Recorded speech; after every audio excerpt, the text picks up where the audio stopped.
There's something most people don't talk about when it comes to aging. It's not the fear of wrinkles. It's not the aches and pains. It's not even the thought of dying. It's the fear of becoming dependent, of having to wait for someone to brush your hair, of needing help just to get dressed, of sitting at the table, hungry, but too ashamed to ask your son to make you a meal. I've spoken to so many older adults, and this is the quiet pain they carry in their chest every day. What happens when I can no longer take care of myself? I felt it too. There was a time not long ago when I would just sit in my chair for hours, waiting for someone to notice I needed help. I stopped folding laundry, I left dishes in the sink, and a part of me whispered, well, this is what old age looks like. But one morning I looked around and saw not just a messy room, but a fading version of myself. A version that had stopped fighting, stopped choosing, stopped trying. And I realized, if I don't start now, no one can start for me. That was the turning point. Not some big transformation, not a health crisis or dramatic event, just a quiet decision. Every day, I will do something for myself. Even if it's small, even if it's hard, even if no one sees it, because every small thing I do for myself is one more thread holding together my independence. In this video, I'll share the 4 small daily habits that have helped me stay on my own 2 feet, physically, emotionally, and mentally. These habits aren't fancy. They don't require money or technology, but they do require something harder. Commitment. If you're afraid of becoming dependent, if you've already started giving away pieces of your strength without meaning to, then this video is for you. Let's begin with the small things that keep us whole.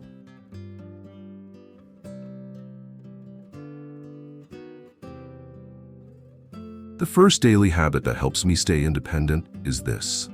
I tidy my home every single day. Not because I love cleaning, not because I need everything to be perfect, but because this simple act keeps me connected to my sense of self. You see, when you're younger, you clean because you have to, for the kids, for the guests, for the rhythm of a busy house. But when you grow older, especially if you live alone, no one expects you to do it anymore. People say, don't worry, you don't have to clean that. Let someone else do it. Just rest. And little by little, you stop touching your space. You stop folding your blankets. You stop wiping the table. You stop bending down to pick up that sock on the floor. And eventually, you stop seeing yourself as someone capable of living on your own. But what if those little moments, those tiny chores, are exactly what remind you that you're still capable? When I make my bed in the morning, I remind myself that this day is mine to shape. When I sweep the floor, I feel my arms move, my back straighten, a quiet exercise I didn't have to schedule.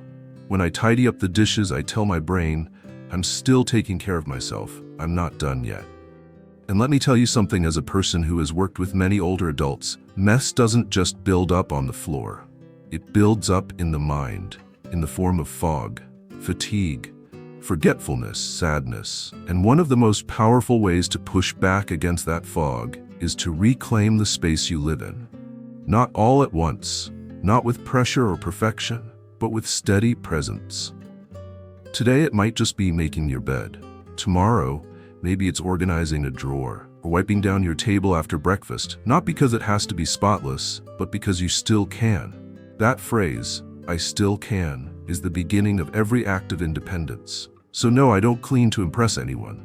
I clean to stay grounded, to stay moving, to keep reminding myself, this is my space, this is my life, and I'm still here.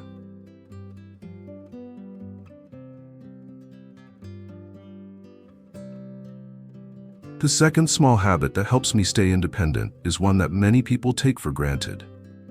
I prepare my own meals. Not fancy meals, not 3-course dinners, just simple, honest food made with my own 2 hands. Because cooking, even the most basic dish, isn't just about feeding the body, it's about feeding the spirit. There was a time in my life when I started skipping this. I'd eat whatever was easiest, crackers, canned soup, whatever someone dropped off. I told myself, it doesn't matter. I'm too old to cook for just one person. But slowly something shifted. I felt dull, disconnected. I stopped looking forward to mealtimes. Food became survival, nothing more. And one day, I stood in the kitchen and thought, if I won't prepare food for myself, what message am I sending to my body, to my mind, to the part of me that still wants to live fully? So I started small, a boiled egg, a bowl of warm porridge with fruit, a piece of toast with peanut butter.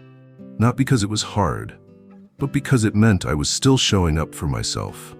When you prepare your own meals, you're not just avoiding hunger, you're telling yourself, I am still worth the time.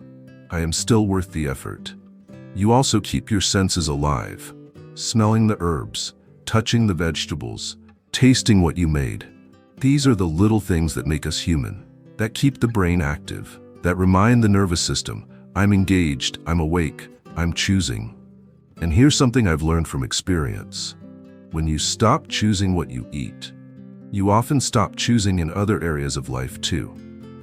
You start waiting for someone else to decide, waiting for help, waiting for something that may never come.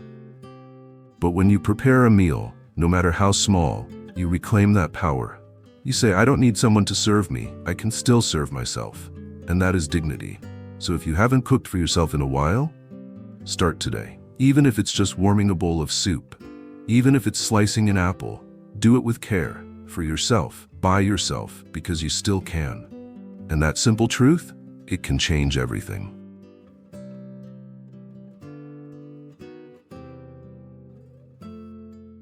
The third small habit that keeps me independent is one that often gets overlooked, especially as we age. I remind myself to move every single day, not because I'm training for anything, not because I want to look younger, but because movement is what keeps me feeling alive. When you live alone, no one comes in and says, time to get up, time to stretch, time to walk. No one holds you accountable. And slowly, quietly, stillness begins to settle in. And stillness, though comfortable at first, can become a silent trap. One day of skipping movement turns into 3, then a week. Then suddenly you're sitting for most of the day and wondering why your back hurts, why your legs feel stiff, why your body feels heavier than it used to. I've seen this happen to so many people, and I've felt it in myself too.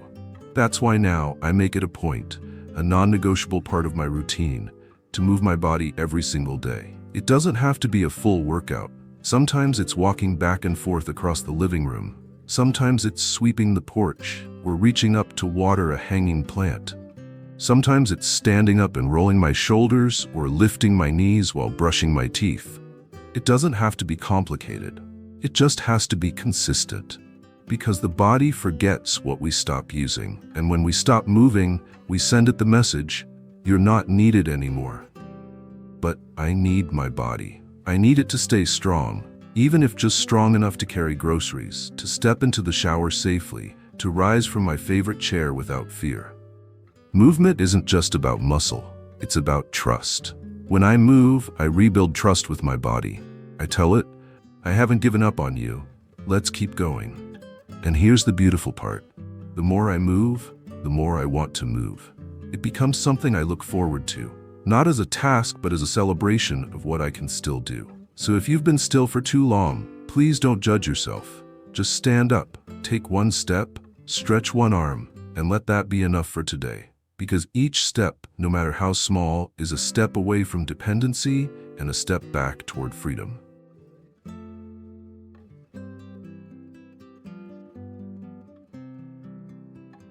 The fourth small habit that keeps me feeling alive, useful, and in control of my life is one that happens before I even leave the bed. Each morning I ask myself, what will I do for myself today? It sounds simple, but for me, it's one of the most powerful rituals I've ever developed. Because you see, when you're older, especially if you're retired or live alone, the world stops expecting anything from you. No appointments, no meetings, no deadlines. And while that may sound like freedom, it can quickly turn into a silent kind of emptiness. You wake up, and the day feels shapeless, drifting, quiet in the wrong ways. And eventually, your mind starts to whisper, why get up? What's the point? That question is dangerous, because when you no longer feel like you have purpose, you begin to detach. From your home, from your body, from yourself. That's why now, the first thing I give myself each morning is a reason. It doesn't have to be grand. Some days I write it down in a small notebook. Other days I just say it in my head while making my tea. Today, I will repot my favorite plant. Today I will call my sister and ask about her garden. Today I will walk to the mailbox and smile at the neighbor's dog. It's not about productivity, it's about presence. Because when I give myself one small thing to do, I begin the day with intention, with direction, with a feeling that I still matter because I still choose. This tiny act is like lighting a candle in the fog. It keeps the mind focused, it keeps the heart warm, and it reminds me that even in the quiet of older age, life is still happening, and I'm still part of it. So tomorrow morning, before the world starts pulling you in 100 directions, pause. Put your hand on your chest and ask yourself gently, what will I do for myself today? Then go and do it. Not to prove anything, not for anyone else, but because you're worth it. Every day, still.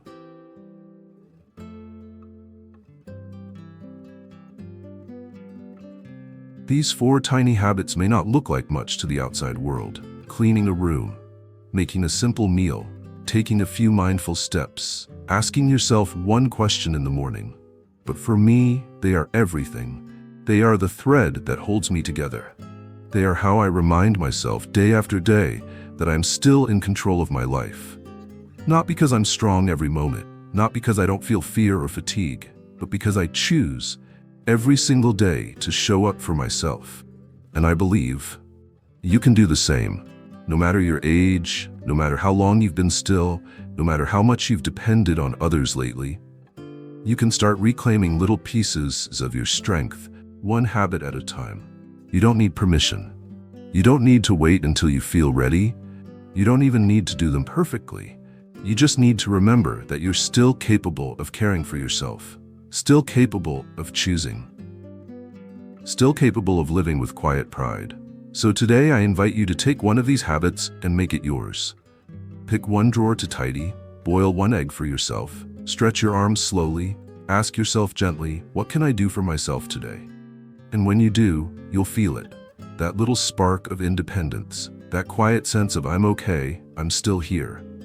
And that feeling is worth protecting. If this message resonated with you, if you saw even a small reflection of your own life in mine, I'd love to hear from you. Leave a comment below. What's one small habit that helps you stay independent? Whether it's tying your own shoes, cooking your favorite dish, or simply opening the curtains each morning, your story matters. And if you'd like more gentle guidance, more encouragement, more reminders that growing older doesn't mean growing smaller, subscribe to Golden Pathways. Because you're not alone. You're not invisible. And your strength, no matter how quiet, still shines.